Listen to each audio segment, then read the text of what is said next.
Hey guys, welcome back to my YouTube channel Techno Blogger. তো চলো আজকের ভিডিওটা তাড়াতাড়ি শুরু করা যাক। আজকের ভিডিওর টপিকটা হলো যে আজকে তোমাদেরকে আমি 5টা ব্লগিং টিপস দেবো। যারা নতুন ইউটিউব চ্যানেল খুলেছো ব্লগিংয়ের জন্য, তাদেরকে আমি 5টা টিপস দিতে চাই। এই 5টা টিপস ইউজ করলে তোমাদের ভিডিওটা অনেক সুন্দর হবে। তো চলো ভিডিওটা অবশ্য শেষ পর্যন্ত দেখবে। আর চলো ভিডিওটা তাড়াতাড়ি শুরু করা যাক, বেশি বকবক না করে চলো শুরু করা যাক। ফার্স্ট টিপটা হলো যে দেখবে যে ফ্রন্ট ক্যামেরা দিয়ে ব্লগ করে।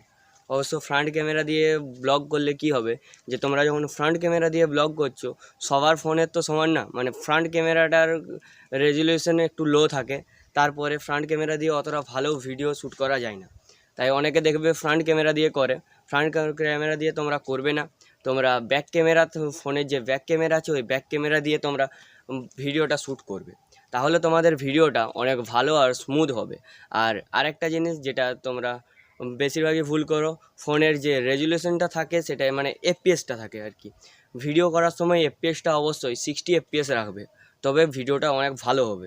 না হলে দেখবে ভিডিওটা কাঁপতে থাকবে। আর 2 নম্বর টিপস তো হলো যে তোমাদের স্টেবিলাইজেশন, মানে ফোনে ক্যামেরা স্টেবিলাইজেশন। ফোনে ক্যামেরাটা যদি স্টেবল না হয় তাহলে ভিডিওটা দেখতে অনেক খারাপ লাগবে। তাই তোমরা অবশ্যই একটা স্টেবিলাইজেশন, মানে হাতটা হয় স্মুথলিভাবে ধরবে, যেমন বেশি না কাঁপে। যদি না স্টেবিলাইজেশন থাকে, একটা ট্রাইপড নিতে পারো, বা যদি স্টেবিলাইজেশন থাকে তো অনেক ভালো হবে। তো দেখবে এমন একটা ফোন বাই করার জন্য যেটাতে স্টেবিলাইজেশন আছে। অবশ্য আমার আজকে ভয়েসটা লাগছে, ভালো লাগছে না, কারণ আমার মানে গলাটা বসে গেছে, একটু ঠান্ডা লেগেছে। তো তোমরা বুঝতেই পারছো যে আজকে একটু আমার অসুবিধা হচ্ছে বলতে। তো আমি থার্ড টিপসটা যাওয়ার আগে আমি একটা কথা বলতে চাই, যে যারা যারা ভাবো যে ব্লগিং করতে গেলে মানে অনেক জিনিসের প্রয়োজন হবে, ক্যামেরা লাগবে, মাইক লাগবে, অনেক কিছু লাগবে। ভাই একটাই জিনিস বলছি, তোমাদের কাছে যদি একটা ফোন থাকে, নর্মালি একটা ফোন থাকে, সেই ফোনটা দিয়েও একটা ভালো ব্লগ তৈরি করা যাবে। শুধু ইচ্ছা দরকার আর ভালো ভালো আইডিয়াস দরকার। এরপরের আমি যে একটা ব্লগ যেটা আমি আপলোড করবো, সেটাতে তোমাদেরকে ব্যাকগ্রাউন্ড মিউজিকের মানে পুরো 5 থেকে 7টা আমি ভালো ভালো ব্যাকগ্রাউন্ড মিউজিক দেবো, যেগুলো ইউজ করলে ব্লগটা অনেক ভালো হবে। আর গাইজ 3 নম্বর টিপসটা হলো যে তোমরা ব্লগ করার সময় অবশ্যই ছোট ছোট ক্লিপ নেবে, থেমে থেমে কিছুটা করে ভিডিও করবে। অনেকে মানে দেখি যে কেউ যখন প্রথম প্রথম ব্লগ শুরু করে, তারা ঘর থেকে বেরোনোর পরে, মানে ধরো যে কেউ কলেজ যাচ্ছে, কলেজ যাওয়ার সময় সে মানে ঘরের থেকে বেরিয়ে পুরো রাস্তাটা শ্যুট নেবে, তারপরে সে সেখানে যাবে, মানে ব্লগটা অনেক লেন্দি হয়ে যাবে। সেজন্য তোমরা কি করবে, প্রথমে তোমরা মানে ব্লগে প্রথমে যে ঘরে উঠলে, যেমন স্নান করলে, সেটার একটা ক্লিপ গেল। তারপরে বেরোলে, রাস্তায় বেরোলে গাড়িতে, সেটার একটা ক্লিপ যাবে। তারপরে যে কলেজ পৌঁছানোর পরে সেখানে যে মজ মস্তি হলো, সেটার আলাদা একটা ক্লিপ হবে। ছোট ছোট ক্লিপ করে যতটা সম্ভব ব্লগটাকে ছোট করার চেষ্টা করবে, না হলে ব্লগটা অনেক খারাপ লাগবে। মানে তুমি যদি দেখাও যে অনেকটা, মানে রাস্তাটা যাওয়াটাই যদি 5 মিনিট ধরে দেখাও, ভিউয়ার্স কী হবে, বোরিং লাগবে, ভিডিওটা স্কিপ করে বেরিয়ে যাবে, তখন কিন্তু তোমার রিচটা ডাউন হয়ে যাবে। ওই জন্য অবশ্যই ভিডিওটাকে ছোট করার চেষ্টা করবে, যেগুলো বাজে পার্টগুলো থাকবে সেগুলোকে কেটে বাদ দেবে, না হলে পুরো একদম শেষ। 4 নম্বর টিপসটা হলো যে তোমরা ব্লগে অবশ্যই সিনেম্যাটিক শট ইউজ করবে, কারণ সিনেম্যাটিক শট ইউজ করলে ব্লগটা অনেক দেখতে ভালো লাগে। ধরে যে কোথাও যাচ্ছ, তার একটা হালকা স্মুথ স্লো মোশন একটা মানে ক্লিপ নিয়ে নিলে 2-4 সেকেন্ডের করে করে, ওরকম ওগুলো যদি অ্যাড করতেও পারো, নাও করতে পারো, কিন্তু অ্যাড করলে ব্লগটা অনেক ভালো হবে, দেখতে অনেক ভালো লাগবে।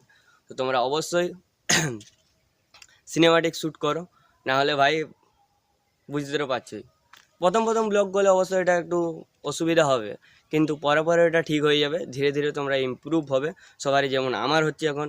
আমি আগে মানে বলতে আমার কনফিডেন্স লো ছিল, এখন আমি অনেকটা বলতে বলতে পেরে গেছি ক্যামেরার সামনে।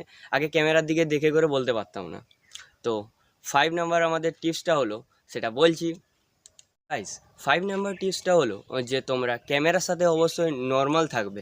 মানে ধরে লো যে তুমি ফোনের ক্যামেরাটাকে নিজের বন্ধু, গার্লফ্রেন্ড, বউ, তুমি যা ভাবতে পারো, কিন্তু ফোনের ক্যামেরাটাকে নিজের বন্ধুর মতো ভাববে। আর ক্যামেরার সাথে অবশ্যই যেমনভাবে আমার মানে বন্ধুদের সাথে কথা বলা হয়, বা নিজেদের লোকেদের সাথে কথা বলা হয়, সেইভাবে বলবে। তাহলে মানে ভিডিওটা যারা দেখবে তারা অনেকটা ভালো লাগবে দেখতে। আর যদি ক্যামেরাটাকে মানে ক্যামেরার মতোভাবে ভাবি, তাহলে কোনো দিনই ঠিক হবে না। আর আরেকটা লাস্ট বোনাস টিপ থাকবে, যে অনেকে দেখবে যে বাইরে ব্লগ করছে, রাস্তা ধারে ব্লগ করছে, ভাই লোকে কি ভাবছে, লোকে কি দেখছে, লোকে নিয়ে পড়ে আছে। মানে ভাই কেউ দেখছে এরকম, হয়তো ধরো যে এই জঙ্গলের রাস্তাটা আছে, এই রাস্তাটা দিয়ে কেউ বেরিয়ে যাচ্ছে, আমি এরকম হয়তো দেখলাম কেউ আসছে, একটু ব্লগটা বন্ধ করলাম, দিয়ে আবার শুরু করলাম। এভাবে নিজের কনফিডেন্সটা লো হতে থাকে। ভাই যে যত লোক এসে যাক, এখানে যদি মানে ভর্তি হয়ে যায় না, আমি একদিন তোমাদেরকে মানে রোডে ব্লগ করে দেখাবো। অবশ্যই এটা এত জলদি না, আরও কিছুগুলো আমি ভিডিও ছাড়ার পর ওটা আমি তোমাদেরকে দেখাবো যে ব্লগ রোডে কিভাবে করবে, সেটাই বলতে চাই। লোক তোমাদেরকে লোক মানে অন্য কেউ যাকে দেখে ভাবছো যে রাস্তার লোক, সে 2 মিনিট ভাবে, তোমার 2 মিনিট দেখার পরে সে তোমাকে ভুলে যাবে, সে তোমাকে কোনোদিনও মনে রাখবে না, ঠিক আছে না? তো তাই বলছি, লোকে কি ভাববে, লোক কি দেখবে সেটার জন্য না, তুমি যদি ওই নিয়ে পড়ে থাকো তাহলে তোমার ভিডিও বানানো কোনোদিনই হবে না। ভাই যারা নতুন আছো অবশ্যই এটা খেয়াল রেখো যে লোকের এসে থাকা যাবে না। যে যা ভাবছে ভাবতে দাও, এক কান দিয়ে ঢুকবে, এক কান দিয়ে বেরিয়ে যাবে, কোনো ব্যাপার না। কেউ দু চারটা এসে গাল দিচ্ছে, তুই এখানে এটা করছিস, ওটা করছিস, এটা নিয়ে কী হবে, মানে অন্য কিছু কর, এগুলো তো ভিডিও বানিয়ে কিছু হবে না, অনেক অনেক কিছু বলে। কিন্তু সেটা কোনো ব্যাপার না, বলছে বলতে দাও, আমাকেও বললো তো বললো, কী যায় আসে, আমার ইচ্ছা, আমি ভাই ব্লগ বানাবো, আমার ফোন, আমার ক্যামেরা, আমার মাইক, আমার সব কিছু। তো লোকে কি বললো তো আমার কি যায় আসে? তুমি ভিডিওটা বানাবে কিসের জন্য? যে যাতে ভিডিওটা বানানোর পরে কিছু আর্নিং হবে, 2 বছর 4 বছর বাদে হয়তো কিছু টাকা পাবে, তোমার নিজের জন্য তুমি করছো। তো লোকে কী ভাবলো ভেবে আমার কী লাভ আছে, এটাই হচ্ছে কথা। তো তোমরা আমি নিজেই নর্মালাইজভাবে কথা বলতে পারছি না, আর আমি তোমাদেরকে বলছি যে নর্মালভাবে কথা বলতে পাবো, মানে আমি ক্যামেরার সাথে ভালোভাবে কথা বলতে পারছি না। তো অবশ্যই তোমাদের যদি ভিডিওটা ভালো লাগে তো একটা লাইক করো, কমেন্ট করো, একটা ভালো দেখে একটা সুন্দর দেখে কমেন্ট করো। আর তোমাদের নেক্সট ভিডিওতে আমি দেখাবো যে মানে টপ 5 ব্যাকগ্রাউন্ড মিউজিকগুলো আমি নেক্সট ভিডিওতে আপলোড করব। সেটা তোমাদের লিঙ্কটাও আমি ডিসক্রিপশানে দিয়ে দেবো, সেটা তোমরা নিতে পারো। আর এই যে বয়ার মাইকটা দেখছো, এই মাইকটার জন্য আওয়াজটা কীরকম আসছে সেটা তোমরা কমেন্টে আমাকে অবশ্যই বলো। একটা লাইক করো, নতুন আমার চ্যানেলটা একটা সাবস্ক্রাইব করে দিয়ে আমার পাশে থেকো। দেখা হচ্ছে নেক্সট ব্লগে, ততদিন তোমরা সবাই ভালো থেকো।